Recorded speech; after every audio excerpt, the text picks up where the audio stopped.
when I would walk in the dairy barn, there was always an air of sadness hanging about the place. And when I would look at the cows locked up in the stanchions, so often there would be actual physical tears coming down from their eyes.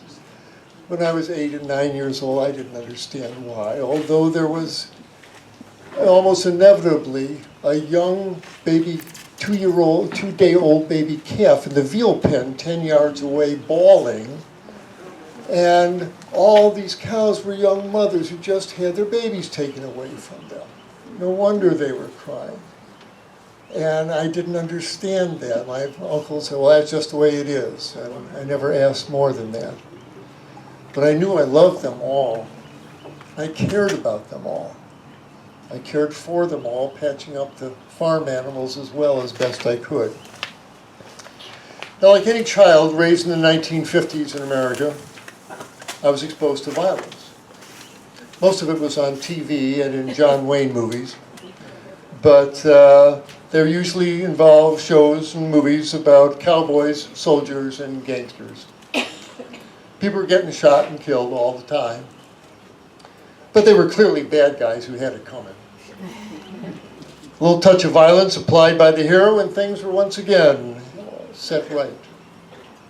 Violence was just a fact of life. It was normal. It was necessary. It was natural. I've since come to see that violence was not displayed for itself so much as it was a way to express dominance. Dominance of cowboys over Indians. Dominance of the Texas Rangers over outlaws. Dominance of the U.S. Army over Nazis. I see that now that even symbolic battles waged on football fields and in political campaigns are displays of dominance enforced by the threat of violence. Symbolic violence, verbal violence, emotional violence, political violence. I began to see how accepted and elemental violence has become in our society. I feel sick at heart when I come to understand that my species utilizes killing as a main go-to problem-solving device. If there's an obstacle in front of us that we perceive as a threat in any way, an animal, a native people, a flock of birds, a forest, a main option for dealing with it, and one that seems to be chosen more and more quickly and more often than any others, is kill it. Get rid of it. Blow it away. In the scientific term for our species, Homo sapiens, sapient is now an English word. It means wise. To be sapient is to be wise. Homo sapiens, the wise one. Have we proven this to be a misnomer? The Latin suffix "cide," C-I-D-E, as in pesticide, herbicide, means to kill. Since caveman days, we've proven ourselves quite capably to be Homo homicidus. Now, as we defile and destroy the entire surface of this earth, we become Homo terracitus and Homo Gaia-citus. This violence became real for me as a fourth-year medical student at the University of Illinois College of Medicine in Chicago. My fourth year, I began spending my Saturday nights in the trauma unit of big bad old Cook County Hospital in Chicago. Cook County serves Chicago's poorest and most desperate citizens. There, every Saturday night, I saw the worst of what human beings can inflict upon each other. Chests blown open by close-range shotgun blasts. Lives ended by a single shot from a .38 caliber Saturday night special. Faces dislocated from the skull by a full-force swing of a baseball bat. By Sunday morning, I needed to sit quietly for hours, shaking, to let the horror and disruption of what I had just witnessed recede from my mind and heart. I would be so shaken by these experiences that I began to make a serious study of living a life with as little violence as I could possibly be responsible for. I began to read books by the Indian saints, Satchidananda, Nityananda, Ramana Maharshi, and Mahatma Gandhi. I learned of the concept of ahimsa, of not willingly causing harm to others, or more appropriately, not willingly causing harm to others. I vowed if I could not rid the world of violence, I could at least do the best I could to rid my own life of violence. Now, I grant I had encountered the idea of vegetarianism in my readings of Gandhi and others, but as a red-blooded American male, I thought, what these Indian folks know, meat is essential for good health, and I got to get my protein somewhere. That's what I learned in medical school. And I was a doctor. That belief became upended in 1981. I was a resident in anesthesiology at Vancouver General Hospital in Vancouver, BC. I thought I was going to be an anesthesiologist. After 7 years in general practice, I had become so discouraged watching my patients getting fatter and sicker and having their strokes and heart attacks, and I didn't know what to tell them. So I fled from general practice into anesthesia, where at least I was telling the patients what to do instead of the other way around. But it all came apart, or else really came together, one evening in Vancouver when I was out for dinner with a fellow anesthesia resident. I had been pontificating to him about living a life of nonviolence while polishing off a porterhouse steak at the local keg in Klaper. John looked at me with great compassion. Said, that's all well and good, Michael, but if you want to get rid of the violence in your life, you might want to start with that piece of animal flesh on your plate, because in satisfying your desire for the taste of meat in your mouth, you are paying for the death of the animal and for the next one in line at the slaughterhouse. Well, as soon as he said that, all the old rationalizations sprang into my mind. Well, the animal's dead already, and that's what they raised them for.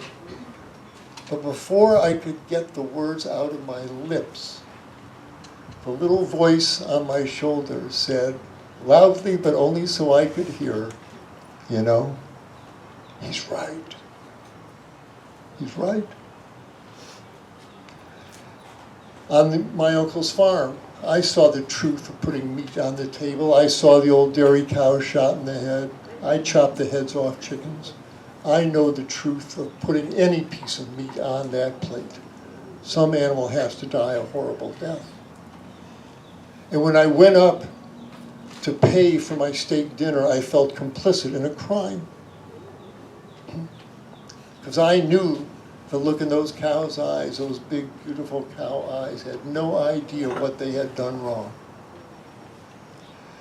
Well, that was the last piece of steak I ate, and meat shortly exited my diet. I could not do it any longer. Well, life goes on, and it wasn't long after that I was getting dressed to go to the hospital. And it turns out I had been raised in a Jewish household after World War II.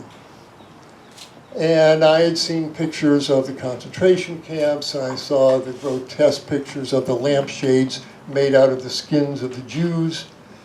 And here I am putting on my leather shoes and putting that leather belt around my waist and my leather wallet in my pocket, and I couldn't do it. It felt absolutely cadaverous.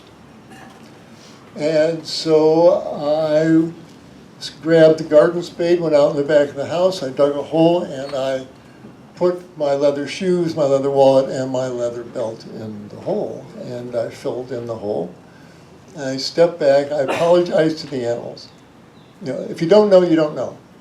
But once you know, you kind of have an obligation to your own integrity, to thine own self be true, and to the animals be true as well. And that began the era of Nike non-leather running shoes and hemp wallets and non-leather belts, which I enjoy to this day. A few weeks later, I'm relating to a friend of mine Vancouver, this evolution I had gone through, and she said, "Oh, you become a vegan." I'd never heard the word.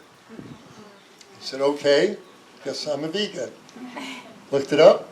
Yep. That, well, all the same reasons. Well, it didn't take too long before someone said, "You know there's an organization, the American Vegan Society, that actually promotes this. There are people who are actively recognize that you're not crazy and that are promoting this harmless way of living." As soon as I heard that the AVS existed, I said, "So I'm going to meet those folks." I knew it in my heart, not a question in my mind, our paths were going to cross. Meanwhile, in the operating room at Vancouver General, some changes are happening in my own body. As I stopped eating the meat and the dairy, a 20-pound spare tire of fat melted off my belly. My high cholesterol level went to normal. My high blood pressure went to normal. I felt great waking up in a nice lean body every day. And I realized at that point that I didn't want to spend my time, my career, doing anesthesia and putting people to sleep. I'd rather go back to general practice and help them wake up. And so much to the dismay of my parents, I had 6 months to go in my anesthesia residency. I said, "I'm going back to general practice." I said, "Do you know how much money you are giving up by abandoning an anesthesia career 6 months from now?" I say, "It's just not in truth for me. I cannot do it, knowing what I now know. Once you look behind the curtain, you can't pretend you don't know what's behind the curtain." And so I did indeed quit my residency and went back to general practice. And at that time, shortly after, I had met a community of vegans who lived in Central Florida. And I joined that community, mostly for the food. These were 30 of the leanest, healthiest, most energetic people eating, stuffing them silly every night with this steady stream of vegan lasagnas and chilies and Asian curries, and just the full display of how glorious vegan cuisine could be came out of their kitchen on a nightly basis. And for all their social rigmarole, they were unwavering in their dedication to the animals and to the vegan lifestyle.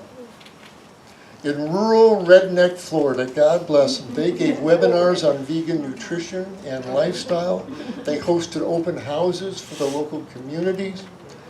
They published the cookbook for people who love animals. And they gave away a bumper sticker with one of the most powerful yet elegant statements I've ever seen on this subject that taught me so much in one phrase. On the bumper sticker it said, "Love animals, don't eat them." And it made me think, everybody said, "Oh, everybody, I love animals." Do you eat them? Then you don't really love them. If you love animals, you don't eat them. Oh, right. Right, that's right. And the profound truth of that is just absolutely undeniable. And it was in their library that I first encountered my first dedicated work on the philosophy behind the vegan ideal, Out of the Jungle, by Jay Dinshaw. And in that book, Jay exhorts us to leave the old killer nature of the jungle survival world behind and emerge into the sunshine of mutual benevolence. As he described it, a life of dynamic harmlessness. To quote Jay, "We must get our thoughts, emotions, words, and actions out of this vast, dark, moral jungle. We don't have to be predators. That's right. We are hopefully more than only instinctive killers and selfish brutes. Why take such a dim view of our potentialities and capabilities? Why settle for so little when we could be so much? In being selfish, we cheat ourselves. of the most noble birthright any creature could desire, humanity, which can be next to divinity. Wow. We can make it, and ahimsa will light the way. J. Ginshaw portrays vegans not as passive, non-reactive, non-involved bystanders, but as active doers in this life. Workers who leave a glow of improvement and healing behind whatever we touch, whatever scene we pass through. What a pure and noble concept that resonates with me to this day. So what is the vegan ideal to me? Our reality, anyone who follows to a more perfect vegan ideal, their reality centers upon walking through this world leaving an absolute minimum of damage in our wake. We are realists. We realize that no one can lead a life totally free of harm infliction. We all kill microbes every time we wash our hands. We all step on ants when we walk. No one can live in a physical body without having some destructive impact upon the world around us. The gentle deer as it walks through the forest inevitably leaves a few crushed forest beetles in its hoofprints. But never more than one deer is entitled to create. You'll never see a black-tailed deer with a chainsaw. Nope. Or sitting at the controls of a bulldozer leveling an entire forest for new housing development. Our species seem to have no such compunction about inflicting such damage. The vegan ideal would have us do all we can to minimize the inevitable damage and death we inflict upon our surroundings, not only as we walk through this world, but as we speak, as we make our purchases, and most importantly, as we choose what to eat. To be vegan is to take responsibility, especially at mealtime. The vegan refuses to turn a blind eye to knowing that every piece of meat on the plate means a precious life taken in pain and in fear from a being who loved its life as much as we all do. But the beauty of vegan really isn't what we don't do, it's what the vegan ideal would have us do. Being vegan means I care. It's about love, with a capital L, big L, love. And to me as a physician, being vegan means I owe.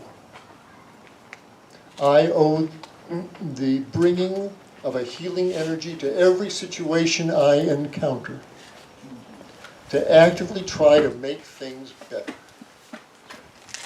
In the ancient Buddhist tradition, to be a bodhisattva, one who relieves suffering wherever I find it.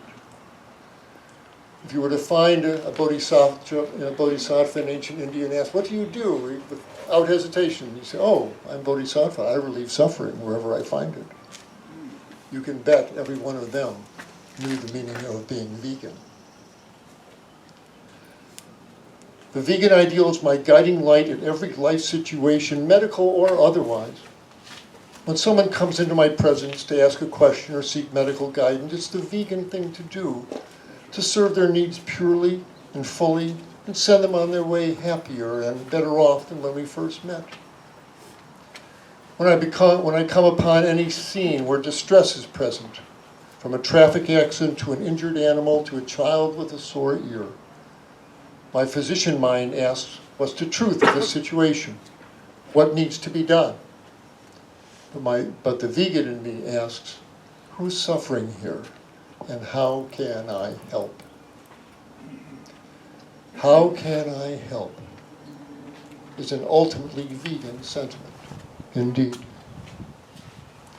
And help does not start with judging and chastising those who still use and eat animals.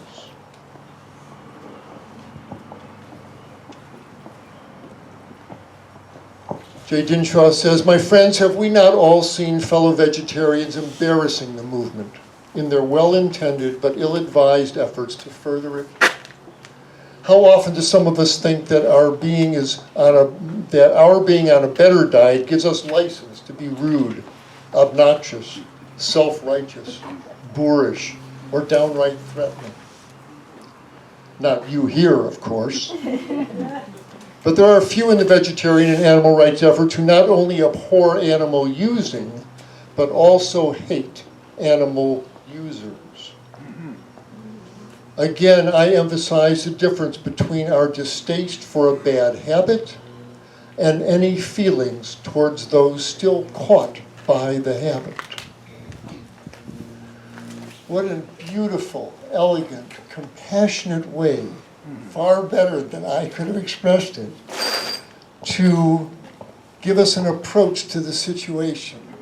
Those who still eat animals, use animals, they're still caught by the habit. What compassion in that statement. We need to help them become uncaught by the example that we set and by the loving truth of the arguments we share. It wasn't long after reading those words that I met the author himself, J. Dinshaw. I enjoyed a visit with him on these very same hallowed grounds in the late 1980s.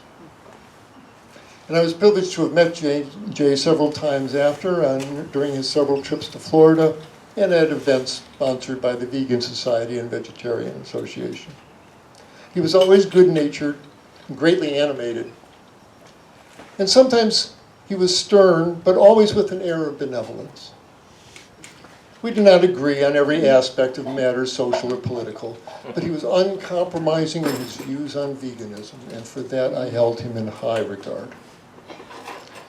Through the American Vegan Society, I also met Freya, and Anne, and Daniel, and now Clint. I watched Anne grow up from a 14-year-old firebrand into the magnificent woman that she's become today. And I witnessed Freya over the years come into her full beauty and power, as until recently the head of the AVS and now on the Board of Trustees. I feel so gifted to have met beautiful souls like sweet, classy, elegant Roshan and his beautiful wife Lois.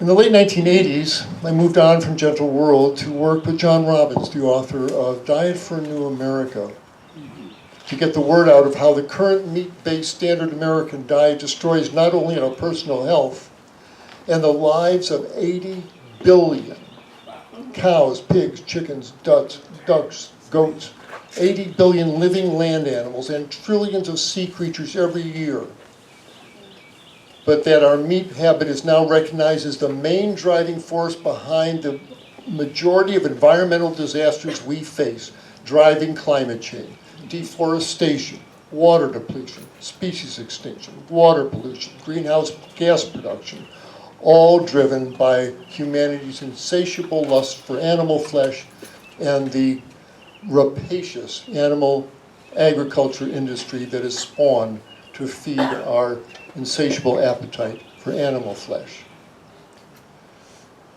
This malignant force threatens to drive us to ecological collapse, but it could be stopped and reversed in its tracks by the widespread adoption of a plant-based diet. Sailesh Rao, who I've come to know as the head of the Climate Healers, tells us we must do two things. Stop the burning machine that keep the forest from returning. They cut down the forest to make grazing land and cropland for beef, and then they are constantly burning the forest. If you look at a NASA photograph of forests burning on planet Earth today, you see a band of red running around from the top of the Sahara Desert down to almost South Africa, across South America, across Asia. We are constantly burning the forest. And we must stop the killing machine, which is the main agricultural industry that's responsible for the factory farms and that keeps American and world agriculture growing, instead of food for people, growing corn and soybeans and alfalfa to shovel down the gullet of animals. We've got to stop the killing machine and stop the burning machine. Both of these machines can be stopped in their tracks with the truth and a vegan diet. Widespread adoption of a plant-based diet would mean we would need so much less land to feed the entire world population, a quarter of what we are cultivating today, that we could grow so much more food on. In fact, if we stopped eating animals, a agricultural area the size of the area of Africa would be opened up. With just a quarter of that land, we could feed all the world's hungry a plant-based diet. And on the rest of the 3/4 of the land of Africa, and of course distributed around the world, the forests would come back. And as the trees, so what, the forests come back? As the trees grow, they take carbon dioxide out of the air and turn it into solid wood. They reverse global warming. It's the best carbon capture technology ever devised. Thank you, Mother Nature. And as the trees grow and the forests return, the soil stabilized. The rivers would run pure again without pesticides and herbicides and manures. The reservoirs of the West would fill again. Global warming would reverse. The world's people would become healthier. And with the trillions of dollars saved and medical procedures not done and climate change mitigation not needed, there'd be ample money to feed the world's hungry, to fix the roads, send young people to college, put internet in everyone's house. We would become a truly prosperous and healthy society. Mm-hmm. It's not that hard. Yeah. All you need is love, as John Lennon said, and some common sense and political will. The vegan ideal reminds us that now more than ever, every meal matters. I tell my non-vegan friends, every time you're in the restaurant and you look up from the menu and you tell the wait person, I'll have the beef, I'll have the chicken, I'll have the lamb, I'll have the veal. Every time you say those words, your grandchildren's world gets a little deader, a little hotter, a little drier. Every meal matters. The animals are never not looking, the earth is never not looking, and your body, sure as heck, is never not looking. And this is where the American Vegan Society plays such a key role, keeping the vegan ideal alive and validated, steadily sending out a stream of communications that educate the public about the joy and now the necessity of living the vegan life. From raising vegan children to surviving dates with non-vegans, the AVS has resources to enlighten us on every aspect of vegan life, from cookbooks and health guides to learned works on vegan ethics and politics. The importance of the future-affirming, future-shaping efforts of the American Vegan Society cannot be overestimated. Yesterday, Ann took me to the American Vegan Center in Philadelphia. What a joyous, wonderful, life-affirming statement that place is. Just such a joy to see that massive velvety cow, Hope, in that room. Makes such a powerful, silent statement just by her huge, undeniable presence. She is truly the cow in the room.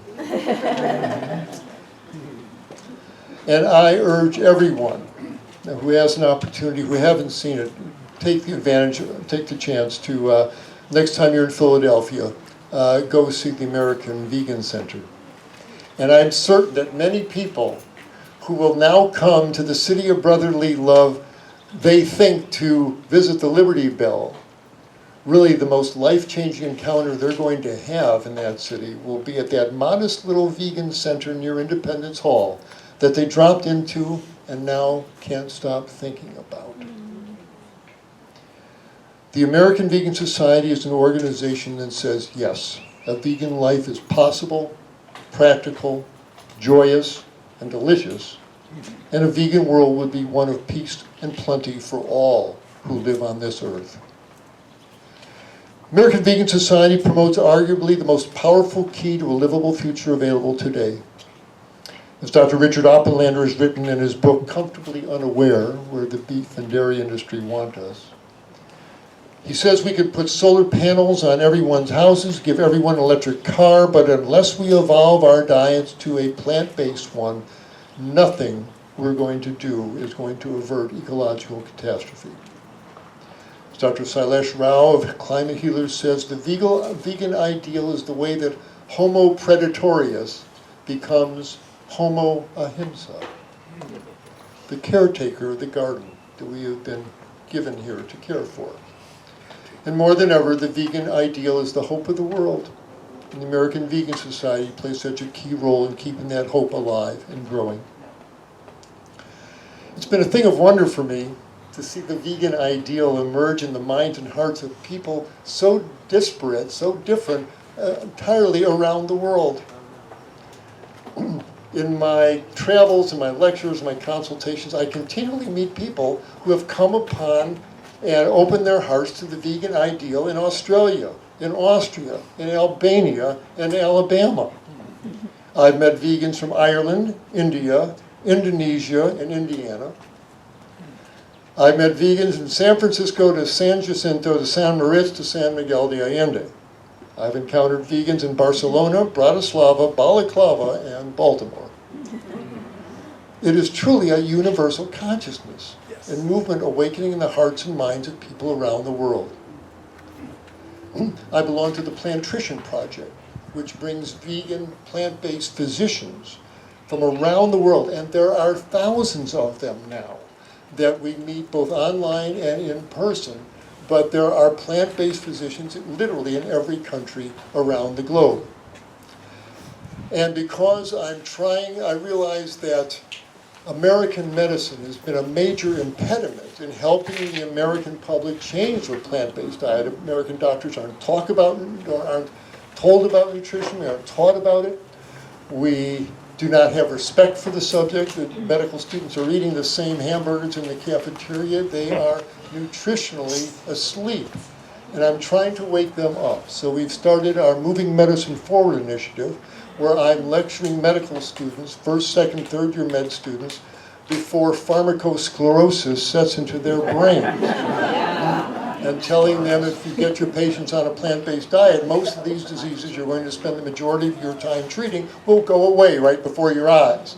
Okay, it's the food they're eating. Before you order another $1,000 scan, another $500 set of lab tests, ask them what they ate yesterday. And if they're full of buffalo wings and pepperoni pizzas, that's why they're sitting in front of you, doctor. Send them to the plant-based dietitian, let her do the counseling. You see them back in a few weeks, see if they're not leaner and healthier. If you want to read more about our efforts of moving medicine forward, go to my website, drklaper.com. You'll find it there. The American Vegan Society reminds us we need to become more generous and loving as vegans.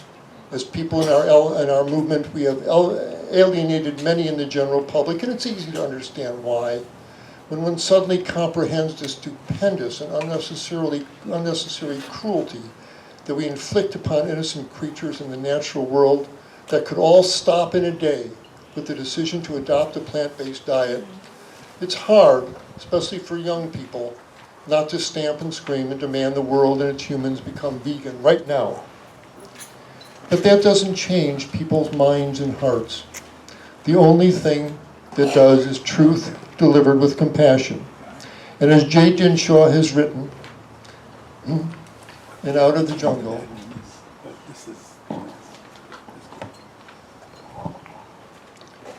in 60 years as a vegetarian, some 2/3 of this time as an active educator, I've helped many thousands toward this better way of life.